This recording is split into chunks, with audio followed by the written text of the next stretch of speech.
ಅಹಿಂದ ರಾಜಕಾರಣದ ನೇತಾರನಾಗಿ ಗುರುತಿಸಿಕೊಂಡಂತಹ ಸಿದ್ದರಾಮಯ್ಯನವರಿಗೆ ಈಗ ಸ್ವಪಕ್ಷದೊಳಗಿನ ಭಿನ್ನಮತ ಮತ್ತು ಸಮುದಾಯಗಳ ಬೇಡಿಕೆಗಳನ್ನು ನಿಭಾಯಿಸುವುದು ದೊಡ್ಡ ಸವಾಲಾಗಿದೆ.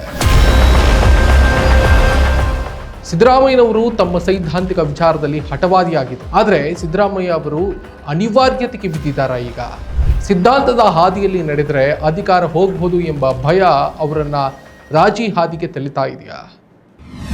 ನಮಸ್ಕಾರ, ಈ ದಿನ .comಗೆ ಸ್ವಾಗತ. ನಾನು ಶ್ರೀರಾಜ್ ಬಕ್ವಾಡಿ.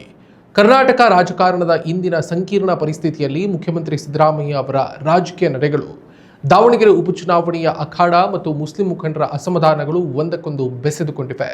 ಅಹಿಂದ ರಾಜಕಾರಣದ ನೇತಾರನಾಗಿ ಗುರುತಿಸಿಕೊಂಡಂತಹ ಸಿದ್ದರಾಮಯ್ಯನವರಿಗೆ ಈಗ ಸ್ವಪಕ್ಷದೊಳಗಿನ ಭಿನ್ನಮತ ಮತ್ತು ಸಮುದಾಯಗಳ ಬೇಡಿಕೆಗಳನ್ನು ನಿಭಾಯಿಸುವುದು ದೊಡ್ಡ ಸವಾಲಾಗಿದೆ. ಸಿಎಂ ಸಿದ್ದರಾಮಯ್ಯನವರು ಈಗ ಕಾಂಪ್ರಮೈಸ್ ಪಾಲಿಟಿಕ್ಸ್ ಮಾಡ್ತಾ ಇದ್ದಾರೆ. ಕಾಂಪ್ರಮೈಸ್ ಪಾಲಿಟಿಕ್ಸ್ ಈಗ ಅನಿವಾರ್ಯ ಆಗಿದೆ ಅಂತ ಅಹಿಂದ ರಾಜಕೀಯಕ್ಕೆ ಸಿದ್ದರಾಮಯ್ಯನವರ ಉತ್ತರಾಧಿಕಾರಿ ಅಂತಲೇ ಹೇಳಲಾಗ್ತಿರುವಂತಹ ಸತೀಶ್ ಜಾರಕಿಹೊಳಿ ಅವರು ಸಿದ್ದರಾಮಯ್ಯ ಅವರ ನಡೆಯನ್ನ ಈಗ ಸಮರ್ಥಿಸಿಕೊಂಡಿದ್ದಾರೆ.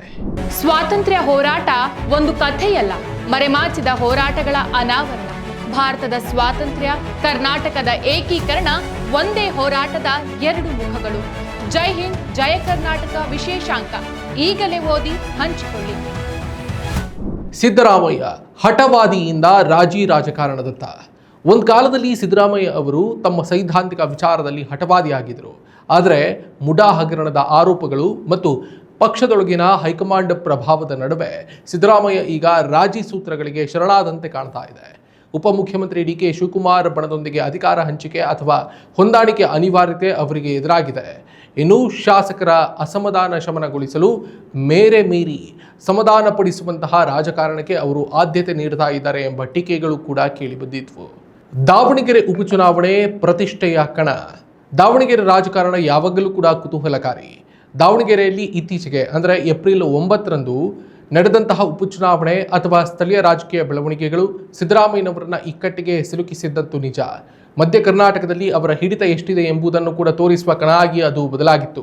ಅಲ್ಪಸಂಖ್ಯಾತ ಮತಗಳೂ ಕೂಡ ಹೆಚ್ಚಿನ ಸಂಖ್ಯೆಯಲ್ಲಿರುವಂತಹ ದಾವಣಗೆರೆ ವಿಧಾನಸಭಾ ಕ್ಷೇತ್ರದಲ್ಲಿ ಸೃಷ್ಟಿಯಾದಂತಹ ಸ್ಥಳೀಯ ನಾಯಕರ ಅಸಮಾಧಾನ ಮತ್ತು ಅದರ ಸುತ್ತ ನಡೆದ ರಾಜಕೀಯ ಬೆಳವಣಿಗೆಗಳು, ಪಕ್ಷದ ಹಿರಿಯ ಅಲ್ಪಸಂಖ್ಯಾತ ನಾಯಕರು ಕಾಂಗ್ರೆಸ್ ಪಕ್ಷದ ಅಭ್ಯರ್ಥಿ ಸೋಲ್ಬೇಕು ಅನ್ನುವ ಕಾರಣಕ್ಕೆ ಷಡ್ಯಂತ್ರ ಮಾಡಿದ್ದಾರೆ ಎಂಬ ಕಾರಣಕ್ಕೆ ಅವರ ಜವಾಬ್ದಾರಿಯಿಂದ ವಜಾ ರಾಜೀನಾಮೆಗಳು ಕಾಂಗ್ರೆಸ್ ಮತ್ತು ಅಹಿಂದ ನಾಯಕ ಸಿದ್ದರಾಮಯ್ಯ ಅವರನ್ನು ಅಕ್ಷರಶಃ ಹೆಣಗಾಡುವಂತೆ ಮಾಡಿದೆ. ಕಾಂಗ್ರೆಸ್ನ ಅತ್ಯಂತ ನಿಷ್ಠಾವಂತ ಮತ ಬ್ಯಾಂಕ್ ಎನ್ನಲಾದಂತಹ ಮುಸ್ಲಿಂ ಸಮುದಾಯದಲ್ಲಿ ಅಸಮಾಧಾನದ ಹೊಗೆ ಕಾಣಿಸಿಕೊಂಡಿದ್ದು, ಮತ್ತದಕ್ಕೆ ಈ ಅಸಮಾಧಾನವೆಲ್ಲ ಚುನಾವಣಾ ರಾಜಕೀಯದಲ್ಲಿ ತೀರಾ ಸಾಮಾನ್ಯ ಎಂಬಂತೆ ಕಾಂಗ್ರೆಸ್ ನಡೆದುಕೊಂಡಿದ್ದು ಪ್ರಶ್ನಾರ್ಹ ಆಗಿದೆ. ಸಿದ್ದರಾಮಯ್ಯ ಎಂಬ ರಾಜಕಾರಣಿಯ ಇಡೀ ವ್ಯಕ್ತಿತ್ವ ರೂಪಿತ ಆಗಿದೆ ಅವರ ಸೈದ್ಧಾಂತಿಕ ಬದ್ಧತೆಯ ಮೇಲೆ. ಸೋಷಿಯಲಿಸ್ಟ್ ಹಿನ್ನೆಲೆಯಿಂದ ಬಂದಂತಹ ಅವರು ಲೋಹಿಯವಾದ ಮತ್ತು ಅಹಿಂದ ಸಿದ್ಧಾಂತವನ್ನು ತಮ್ಮ ರಾಜಕೀಯ ಬಲವನ್ನಾಗಿ ವೃದ್ಧಿಸಿಕೊಂಡವರು. ಆದರೆ ಪ್ರಸಕ್ತ ರಾಜಕೀಯ ವಿದ್ಯಮಾನಗಳನ್ನು ಗಮನಿಸಿದರೆ ಸಿದ್ದರಾಮಯ್ಯ ಸಿದ್ಧಾಂತವನ್ನು ಬಿಟ್ಟು ಕೊಡ್ತಿದ್ದಾರೆಯೇ ಅಥವಾ ಅಧಿಕಾರಕ್ಕಾಗಿ ಹೊಂದಾಣಿಕೆ ಮಾಡಿಕೊಳ್ತಾ ಇದ್ದಾರೆಯೇ ಎನ್ನುವಂತಹ ಪ್ರಶ್ನೆ ಗಂಭೀರವಾಗಿ ಚರ್ಚೆಗೆ ಕಾರಣ ಆಗ್ತಾ ಇದೆ. ಸಿದ್ದರಾಮಯ್ಯನವರು ಈ ಹಿಂದೆ ತತ್ವ ಸಿದ್ಧಾಂತಗಳ ವಿಷಯದಲ್ಲಿ ನಾನು ತಲೆಬಾಗೋದಿಲ್ಲ ಅಂತ ಹೇಳ್ತಾ ಇದ್ರು. ಆದರೆ ಈಗ ಅವರು ತಮ್ಮ ಅಸ್ತಿತ್ವವನ್ನು ಉಳಿಸಿಕೊಳ್ಳಲು ಪಕ್ಷದ ಒಳಗಿನ ವಿರೋಧಿ ಬಣಗಳ ಜೊತೆ ಮತ್ತು ಹೈಕಮಾಂಡ್ ಸೂಚನೆಯಂತೆ ರಾಜಿ ಮಾಡಿಕೊಳ್ಳುವುದು ಅನಿವಾರ್ಯದ ಹಾದಿ ಹಿಡಿದಿದ್ದಾರೆ. ಇಲ್ಲಿ ಸಿದ್ಧಾಂತಕ್ಕಿಂತ ಅಧಿಕಾರ ಉಳಿಸಿಕೊಳ್ಳುವಂತಹ ತಂತ್ರ ಮೇಲುಗೈ ಸಾಧಿಸ್ತಾ ಇದೆ. ಸಿದ್ದರಾಮಯ್ಯನವರನ್ನ ತಮ್ಮ ಪರಮೋಚ್ಚ ನಾಯಕ ಅಂತ ನಂಬಿದ್ದಂತಹ ಮುಸ್ಲಿಂ ಸಮುದಾಯದಲ್ಲಿ ಈಗ ಆತಂಕ ಮೂಡಿದೆ. ಸಿದ್ದರಾಮಯ್ಯನವರು ಬಿಜೆಪಿಯ ಹಿಂದುತ್ವ ಸಿದ್ಧಾಂತವನ್ನು ಎದುರಿಸಲು ಹೋಗಿ ತಮ್ಮದೇ ಆದಂತಹ ಸೆಕ್ಯುಲರಿಸಂ ಸಿದ್ಧಾಂತವನ್ನು ದುರ್ಬಲಗೊಳಿಸ್ತಾ ಇದ್ದಾರೆಯೇ ಎಂಬ ಅನುಮಾನ ಮೂಡಿದೆ. ವಕ್ಫ್ ಆಸ್ತಿ ವಿವಾದದಲ್ಲಿ ಅವರು ತೆಗೆದುಕೊಂಡಂತಹ ಯೂ-ಟರ್ನ್ ನಿರ್ಧಾರಗಳು, ದಾವಣಗೆರೆ ದಕ್ಷಿಣ ವಿಧಾನಸಭಾ ಕ್ಷೇತ್ರದಲ್ಲಿ ಅಲ್ಪಸಂಖ್ಯಾತರ ಅಸಮಾಧಾನದ ಬಗ್ಗೆ ಸಿದ್ದರಾಮಯ್ಯ ತೆಗೆದುಕೊಂಡ ನಿರ್ಧಾರಗಳೆಲ್ಲ ಅವರ ಸಿದ್ಧಾಂತಕ್ಕಿಂತ ಚುನಾವಣಾ ನಷ್ಟವನ್ನು ತಪ್ಪಿಸಲು ಹೆಚ್ಚು ಒತ್ತು ನೀಡ್ತಾ ಇದ್ದಾರೆ ಎಂಬುದನ್ನು ತೋರಿಸ್ತಾ ಇದೆ. ಸಿದ್ದರಾಮಯ್ಯನವರು JDS ತೊರೆದಿದೆ ಅದರ ಜಾತ್ಯತೀತ ಸಿದ್ಧಾಂತದ ಮೇಲಿನ ಭಿನ್ನಾಭಿಪ್ರಾಯದಿಂದ. ಆದರೆ ಈಗ ಬಂಡಾಯ ಸ್ವಭಾವದ ಸಿದ್ದರಾಮಯ್ಯನವರು ಒಂದು ರಾಷ್ಟ್ರೀಯ ಪಕ್ಷದ ಶಿಸ್ತಿಗೆ ಭಾಗಿಕೊಳ್ಳಬೇಕಾದಂತಹ ಅನಿವಾರ್ಯತೆಗೆ ಸಿಲುಕಿದ್ದಾರೆ. ಇಲ್ಲಿ ಸಿದ್ಧಾಂತಕ್ಕಿಂತ ಪಕ್ಷದ ಶಿಸ್ತು ಮತ್ತು ಪಕ್ಷದ ಸಮಗ್ರ ಹಿತಾಸಕ್ತಿ ಮುಖ್ಯ ಆಗ್ತಾ ಇದೆ. ಇನ್ನು ಈ ಹಿಂದೆ ನಾಸ್ತಿಕ ಅಥವಾ ದೇವಸ್ಥಾನಕ್ಕೆ ಹೋಗೋದಿಲ್ಲ ಅಂತ ಹೇಳ್ತಾ ಇದ್ದವರು ಈಗ ಸಾರ್ವಜನಿಕವಾಗಿ ಮಠಮಾನ್ಯಗಳಿಗೆ ಭೇಟಿ ನೀಡುವುದು ಅವರ ಮೂಲ ಸೈದ್ಧಾಂತಿಕ ನಿಲುವಿನಿಂದ ದೂರ ಸರಿಯುತ್ತಿದ್ದಾರೆ ಎನ್ನುವುದಕ್ಕೆ ಪೂರಕ ಸಾಕ್ಷಿಯಾಗಿ ಕಾಣಿಸ್ತಾ ಇದೆ. ಅಥವಾ ಹೈಕಮಾಂಡ್ ನಿರ್ದೇಶನಕ್ಕೆ ತಲೆಬಾಗಿದ್ದಾರಾ ಎನ್ನುವ ಸಹಜ ಪ್ರಶ್ನೆ ಇಲ್ಲಿ ಮೂಡ್ತಾ ಇದೆ. ಸಿದ್ಧಾಂತವೋ ಅಸ್ತಿತ್ವವೋ? ಯಾವುದೇ ಒಬ್ಬ ರಾಜಕಾರಣಿಗೆ ಸಿದ್ಧಾಂತ ಇರುವುದು ಆತ ಅಧಿಕಾರಕ್ಕೆ ಬರುವವರಿಗೆ ಮಾತ್ರ ಎಂಬ ಮಾತಿದೆ. ಸಿದ್ದರಾಮಯ್ಯನವರು ಸಿದ್ಧಾಂತವನ್ನು ಸಂಪೂರ್ಣವಾಗಿ ಬಲಿ ಕೊಟ್ಟಿದ್ದಾರೆ ಎಂದು ಹೇಳುವುದು ಕಷ್ಟ ಆದರೂ ಅಸ್ತಿತ್ವ ಉಳಿಸಿಕೊಳ್ಳಲು ಸಿದ್ಧಾಂತವನ್ನು ಗಾಳಿಗೆ ತೂರ್ತಾ ಇದ್ದಾರೆ ಎಂಬ ಟೀಕೆಯಲ್ಲಿ ಹುರುಳಿಲ್ಲದಿಲ್ಲ.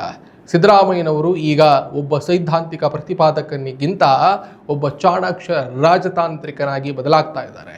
ರಾಜಕೀಯದಲ್ಲಿ ಇದು ಸಾಮಾನ್ಯ ಸಂಗತಿಯಾದರೂ ಅವರ ರಾಜಕೀಯ ಅನುಯಾಯಿಗಳಲ್ಲಿ ಇದು ಅಸಮಾಧಾನ ಮೂಡಿಸಿದೆ ಎನ್ನುವುದಂತೂ ಸತ್ಯ. ಸಿದ್ಧಾಂತದ ಹಾದಿಯಲ್ಲಿ ನಡೆದರೆ ಅಧಿಕಾರ ಹೋಗಬಹುದು ಎಂಬ ಭಯ ಅವರನ್ನು ರಾಜಿ ಹಾದಿಗೆ ತಳ್ಳಿದೆ ಎಂದೇ ಕಾಣಿಸ್ತಾ ಇದೆ. ಇದು ಅವರ ಬೆಂಬಲಿಗರಿಗೆ ನಿರಾಸೆ ಮೂಡಿಸಿದರೆ ರಾಜಕೀಯ ವಿರೋಧಿಗಳಿಗೆ ಅಸ್ತ್ರವಾಗಿ ಪರಿಣಮಿಸಿದೆ. ಸಿದ್ಧಾಂತ ಎನ್ನುವುದು ದಾರಿದೀಪ ಆಗಬೇಕೇ ಹೊರತು ಅಧಿಕಾರದ ಹಾದಿಯಲ್ಲಿ ಅಡ್ಡ ಬರುವಂತಹ ಕಲ್ಲಾಗಬಾರದು ಎಂಬುದು ಸತ್ಯ. ಇಲ್ಲಿ ಸಿದ್ದರಾಮಯ್ಯನವರಿಗೆ ಸಿದ್ಧಾಂತ ದಾರಿದೀಪವೇ ಆಗಲಿ ಎನ್ನುವುದೇ ಮುಖ್ಯ ಉದ್ದೇಶ. ಇದಾಗಿತ್ತು ಈ ಹೊತ್ತಿನ ವಿಶೇಷ. ಮತ್ತಷ್ಟು ಸುದ್ದಿ ಮತ್ತು ಮಾಹಿತಿಗಾಗಿ ನೋಡ್ತಾ ಇರಿ ಈದಿನ.com. ನಮಸ್ಕಾರ. ಮತ್ತಷ್ಟು ವಿಶೇಷ ವಿಡಿಯೋಗಳನ್ನು ನೋಡಲು ಮತ್ತು ಹೊಸ ವಿಡಿಯೋಗಳ ಬಗ್ಗೆ ತಿಳಿಯಲು ಈದಿನ.com ಯೂಟ್ಯೂಬ್ ಚಾನೆಲ್ ಸಬ್ಸ್ಕ್ರೈಬ್ ಮಾಡಿ ಮತ್ತು ಬೆಲ್ ಐಕಾನ್ ಕ್ಲಿಕ್ ಮಾಡಿ.